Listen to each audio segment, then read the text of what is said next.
আচ্ছা, পাঙ্গাস মাছটাকে মানুষ এত অপছন্দ করে কেন বলেন তো? এই মাছটাকে নাকি ঘু খায় বলে মানুষ অনেক বেশি অপছন্দ করে। আসলে কি সত্যি তাই? নদীর একটা পাঙ্গাস মাছ কিনতে গেলে ৮ থেকে ১০ হাজার টাকা লাগে। একটা নদীর পাঙ্গাস কিভাবে ঘু খেয়ে মানুষ হলো? যাই হোক, এটা আপনাদের কাছে আমার প্রশ্ন। একটা আপু তার ফেসবুক পেজে পাঙ্গাস মাছের একটা রেসিপি আপলোড করেছে।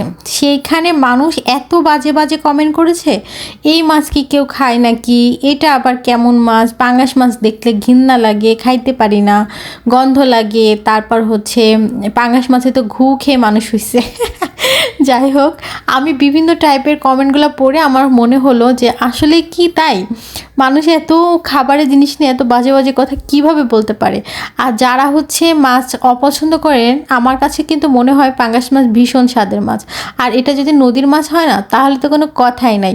আপনারা যারা এই যে ওয়াক ওয়াক দেন না, তাদেরকে বলি, নদীর পাঙ্গাস একটা ৮-১০ হাজার টাকা দিয়ে কিনে খেয়ে আমার কাছে এসে বলে যান যে কতটা মজা লাগে পাঙ্গাস মাছ। যাই হোক, পাঙ্গাস মাছ আমার কাছে মনে হয় জাতীয় মাছ দেওয়া উচিত ছিল, কারণ এটা সবাই খেতে পারে। আর এই যে ইলিশ মাছ ধরা ছোঁয়ার বাইরে, এই যে এখন ইলিশ মাছের মৌসুম চলছে, কয়জন আছে বলেন তো ইলিশ মাছ কিনে খেতে পেরেছে?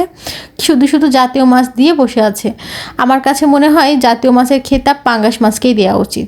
যাই হোক, পাঙ্গাস মাছ আমাদের ফ্যামিলির সবাই পছন্দ করে। আমার হাজব্যান্ড একটু কম পছন্দ করে, বাট আমি যেভাবে রান্না করি সেটা আবার খুব পছন্দ করে। আমি হচ্ছে পাঙ্গাস মাছগুলোকে একদম কড়া করে ভেজে তারপর হচ্ছে পেঁয়াজ দিয়ে ভুনা করি। এখানে বেশ পরিমাণ পেঁয়াজ, তারপরে হচ্ছে তেলের ফোড়নের উপরে ১-২টা তেজপাতা, ২ টুকরো দারচিনি, 2টা এলাচ দিয়ে দিয়েছিলাম। পেঁয়াজটা যখন ভাজা ভাজা হয়েছে তখন আদা রসুন বাটা, তারপর হচ্ছে শুকনা মরিচ বাটা, লবণ আর হলুদ দিয়ে দিয়েছি, আর সাথে দিয়েছি টমেটো বাটা।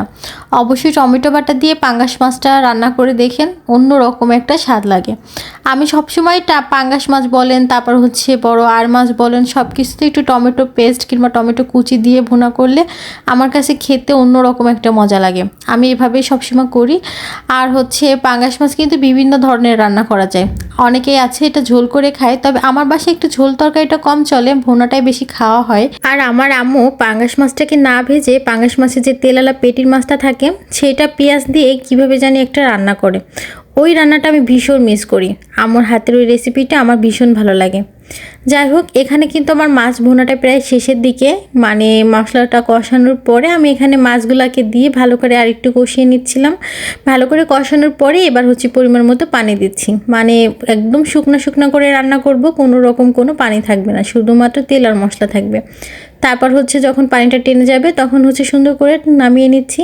এভাবে করে মাছ ভুনা করলে কিন্তু বেশ ভালো লাগে খেতে। আর আমার কাছে মনে হয় পাঙ্গাস মাছ আসলে একটা মজার মাছ। কার কাছে কেমন অবশ্যই কিন্তু কমেন্ট করে যাবেন। আর আজকে ভিডিওটা আমি এখানেই শেষ করে দিচ্ছি। নেক্সট একটা ভিডিওতে আপনাদের সাথে আবারও দেখা হয়ে যাবে। আল্লাহ হাফেজ।